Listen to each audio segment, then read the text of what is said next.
This is Garden TV, and Erica Strauss is in the studio with us today. Thank you so much for being here. Thanks for having me. And you have a very popular blog called, now what's the name of it? It's Northwest Edible Life, okay. And it's at www.nwedible.com. Wow, so now what do you talk about on your blog?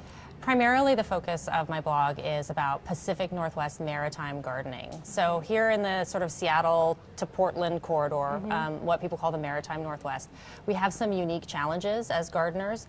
We have, for example, a very mild climate.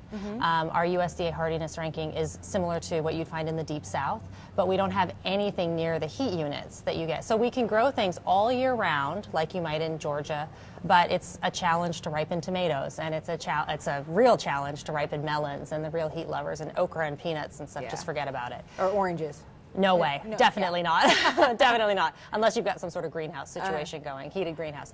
So what I try and do is share what I've learned about the peculiarities of Pacific Northwest vegetable gardening with my readers, including how to time your crops so that you can grow the most year-round, and how to pick things that are going to do well in this area. What's your background then in having this kind of knowledge base? Well, here I am wearing my little chef's whites. Fresh out of the kitchen. Yeah, right. So I was just doing a cooking demo with some garden fresh produce.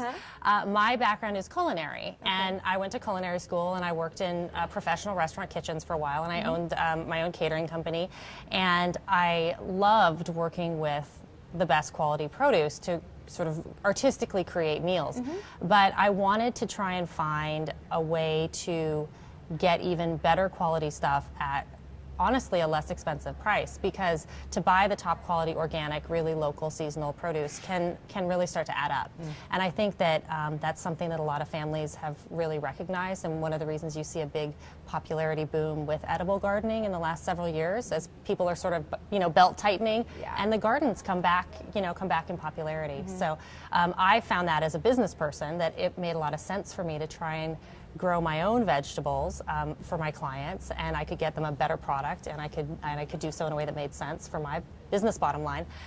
And then what happened is I just became completely obsessed with gardening, and all of those logical things went out the window, and it was just all about converting as much of my suburban property as I could to edible landscapes and perennials and raised veggie beds, and all the kind of stuff that everyone who's a really passionate gardener knows. You spend all January reading seed catalogs, and I just completely got bit by the gardening bug, so to speak. Yeah, exactly. So what if you could tell our viewers something, maybe a tip or something for them if they wanted to grow a garden, where they could actually feed their family with what they grow, what would come to mind? The number one thing that I would say, if your goal is to feed your family, I'm a mom, I have 2 kids, so really start out with edibles you already like. And this is something that's hard for people, because we have this idea of what a garden should be, and it should be corn, and it should be zucchini, and it should be tomatoes and pumpkins. But it probably makes a lot of sense for a family that's trying to really get some great produce on their table from their backyard to grow things like strawberries, where the kids are going to eat them, right? Think about maybe putting in a blueberry bush. So in a few years, you'll be able to, run out with your kids and harvest fresh blueberries. In our area, one of the great things about growing in the Pacific Northwest is that it's very easy to grow cane fruits. So I have blackberries and raspberries. And since my son was a toddler, barely walking, he knew exactly where those raspberry canes were, and he would beeline towards them and start picking every single raspberry off of them. So one of the things I would suggest is think about what your family's really going to love, and don't feel constrained by what you think of as a typical garden when you're planning what you want to grow.